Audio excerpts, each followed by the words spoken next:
Hi guys, this is Vidas. And Dupre. Let's start episode 243 of Ask Vidas and Osha podcast. This question was sent by Luciano and he wrote, Dear Mr. Vidas, thanks for your reply. Apart the mini course, I have a question and a big doubt and hope you can clarify. I found your article Steps in Composing Organ Sonata from 2012 and found it very interesting and clear. It is a kind of a template which I'm using with satisfaction. I am composer amateur and write music only for my satisfaction. Many years ago I studied the book of Marcel Dupre, complete course of improvisation on the organ, and found something similar but not the same. It is a binary form exposition. I'm sure you know this book and my questions are 1. Are these templates, yours and the one of Dupre's, the same thing or not? 2. Dupre's explanation does not mention a secondary theme. Is he referring to a monothematic exposition?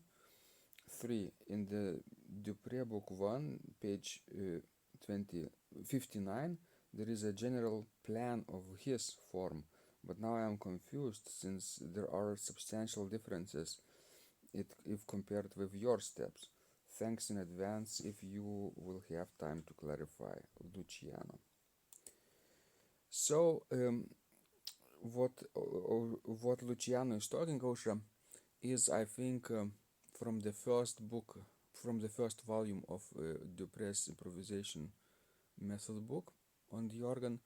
It's a free form. It's not sonata form, but improvisation on the free theme, and basically improvisation on one theme.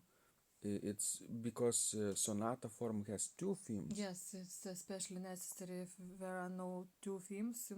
It means that the piece is not written in a sonata form. Yes.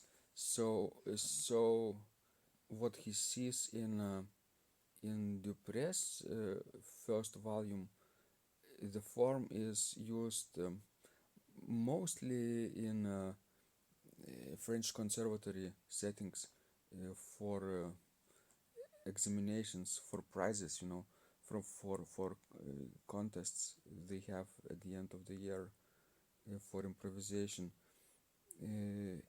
And this is a good method to follow if you want to improvise, in a strict way, to have a binary or ternary exposition.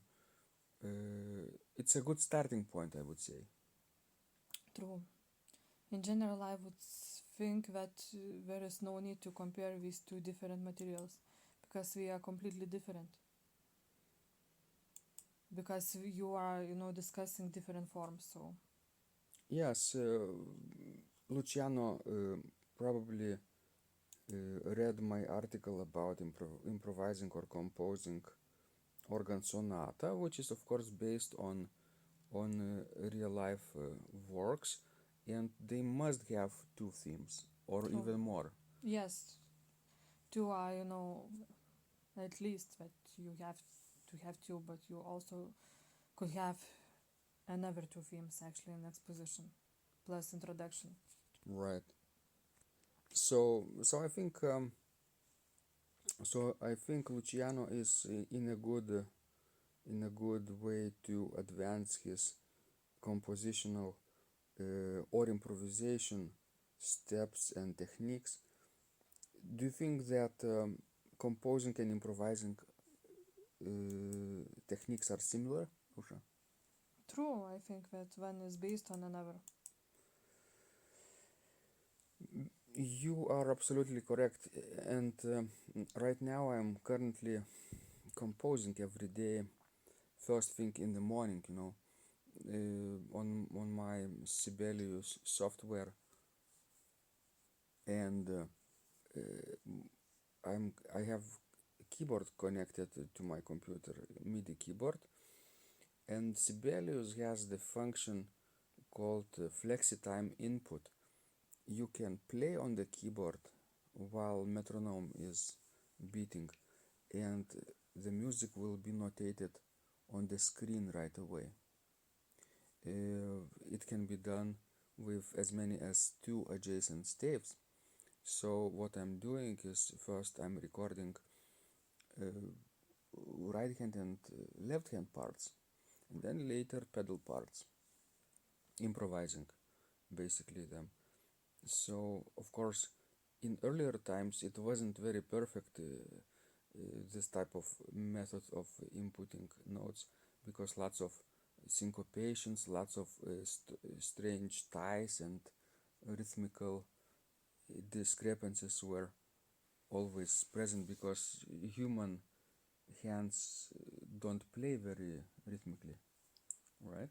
But now with later upgrades, Sibelius has various plugins. You can clarify and update your score automatically afterwards, sort of clean up.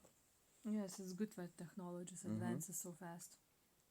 So yes, you have to do some manual work and editing, but not nearly as much as before. So that's how I'm able to create quite fast those pieces in the morning and dedicate to my friend organists. So I hope, guys, you also are creating, right? Osha, we are also recording this conversation. It's a form of creativity, don't you think, Osha? Yes, some sort of form, yes. Because you can have various ways of expressing yourself, in text, in pictures, in audio, like we are doing, or in sounds. Maybe you are playing something on the instrument, or in video, you are videotaping yourself, or doing it even live. Now you could do many kinds of streaming online, on Facebook and YouTube, and it's all there after you're done, and your listeners will start to enjoy afterwards right away. That's right, so just keep, creating something. Osha, do you think, what would be your suggestion or ratio between consuming and creating? Let's say organ music, Well, sight reading and creating. I don't think it could be, a ratio that would work for everybody. I think everybody has to find her or his own way. For Luciano, okay. I don't know. He didn't tell so much about himself, except that he, is an amateur composer. And I don't know if he's intent to play his own works or not. But when you play other works of other composers, of past or present or both, your knowledge increases, your musical taste increases, right? That's true. Then you can express your ideas um, in a richer way. That's right. But as I found out in United States while studying, that usually during your study years you try to play as much repertoire as possible and to study as much different various repertoire as possible, but after that you sort of narrow yourself down into one particular subject or one particular area. Do you think it's a good thing? Well, that's the system we have right now. Creativity is not a big part of our educational system currently, but it doesn't mean it has to be that way for everyone, right? If the school or institution or conservatory or university gives you some things to study, it doesn't mean that it's the end of your education, right? You could study additional works, and you could create your own things in your spare time, in the mornings or evenings. because yes, it needs to be supplemented because it's not complete. Creativity is it's just beginning to be incorporated into the normal academic curriculum. Yes, and now when things are changing so fast in life with new technologies coming out every day, with new discoveries, I think that creativity will be, the basis to survive. Yes, because machines will replace everything. True. And even creativity too, eventually, but not as fast as in a year or two. Let's hope for that. Yes, we all know there are videos of, for example, fake videos, right, with President Obama saying something which he even didn't say, right? Artificial intelligence basically created that kind of video based on the speeches that President Obama, you know, made in earlier times. Yes, that's a scary thing. True, that somebody can analyze your speeches and then to create something out of those speeches. Right. So the ratio, I intentionally asked Osha about that because I have read in one article online, or even I've heard on the podcasts. I like to listen to podcasts, educational podcasts, while I'm doing some kind of other work activity because it doesn't take my time. So on one podcast, the podcast was called Solopreneur Hour podcast, and they told that the ratio between, for example, reading and writing has to be 3-1. If you write, for 1 hour, you read for 3 hours.